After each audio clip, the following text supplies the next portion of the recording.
Иеронимус Бош е роден в 1450 година в южната част на Нидерландия.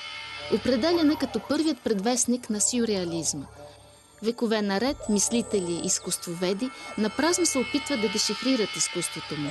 Картините му са населени с образи на демони и полухора, на фантастични животни и машини. Пренасят ни в непознати територии на подсъзнанието и изследват човешкият облик на злото. По повод 500 годишнината от смъртта на Иеронимус Бош, родният му град Ден Бош бе домакин на мащабна ретроспекция на творчеството му. Изложбата бе организирана от интердисциплинарен научен екип, който от години изследва загадъчния свят на холандския художник. Усилията на учените бяха заснети от режисьора Питър Ван Хюстей в документалния филм «Докоснат от дявола».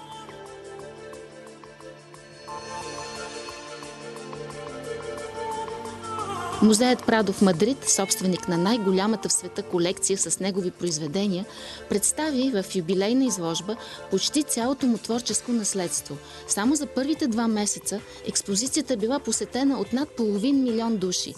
А за да направят шедьовъра «Градината на земните удоволствия» достъпен за по-широка публика, екип от режисьори, фотографи и специалисти по история на изкуството създадоха интерактивна версия на триптиха, позволяваща той да бъде разгледан в детайли, с най-малките маски на четката и пукнатини в боята.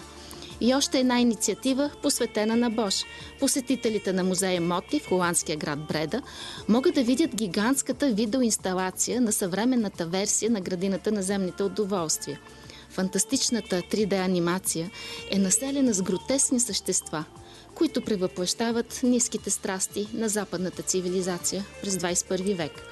Суета, консуматорство, егоизъм, бягство от реалността, поход, упадък.